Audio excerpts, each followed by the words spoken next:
So here we have the BMW 420i M Sport automatic convertible on a 69 plate.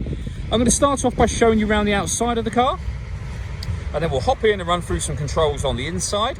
But from the outside you can see it's a two-door car with alloy wheels.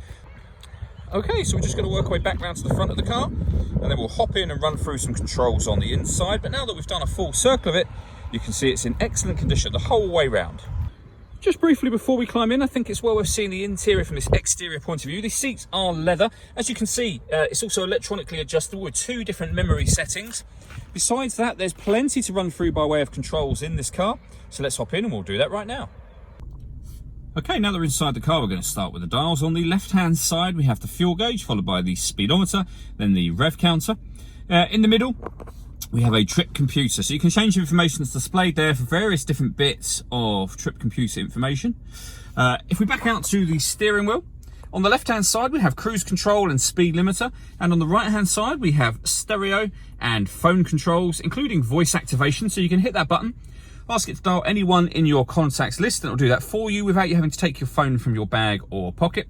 That is, of course, once you paired the phone up, and that is done in the center over here. So this is BMW's professional nav, so it's the wider screen, it's touchscreen as well, so you can scroll through everything up there, or you can use the more traditional BMW method, which is the Idrive system, essentially this dial just here. So you will see, first of all, when it comes to music in this car, we have DAB, FM and AM radio. We can use the CD player. We can also stream our music wirelessly via Bluetooth audio, and we have USB input as well. So plenty of ways to listen to your music. You pair your phone under the communication heading. We then have navigation. There's a full video that shows exactly how this works on both our website and also on our YouTube channel as well. But ultimately a very, very easy system to use. Working our way down from that, we have the CD player. We then have dual zone climate control, so you can adjust the passenger, driver temperatures. You can increase and decrease the fan speed from here. You can determine where you'd like the air to be distributed. Then when you're happy with those settings, that button turns the air conditioning on, so it's on now, or off again, of course. Or you can hit auto. The car will now maintain the temperatures you've asked for by taking full control of the fan speed for you. To override that, just press the auto button again and you'll go back to whatever setting you previously had it on. This car's also got heated driver and passenger seats, which is particularly handy in a convertible, of course. Underneath that, we have two cup holders and a 12-volt charging socket. You'll see the key is sat there at the moment, even though the engine is running. For this car to start, you just need to make sure the key is in the car. You then use this button to start and stop the engine. This one turns off the stop and start. So this car is designed to cut out when it's stationary in traffic to save you fuel. I've just turned that system off. We then have the gear lever for the fully automatic gearbox. And these buttons just here. So firstly, that one turns on or off the parking sensors. Putting the car in reverse will automatically turn them on. This one turns off the traction control. And this button in the middle will change the driving setup of the car. So if I hit that button up once, we are now in sport mode. Hit it up again, we're in sport plus mode. Back down to sport. Back down to comfort, which is your everyday driving, and then down to Eco Pro at the bottom just there.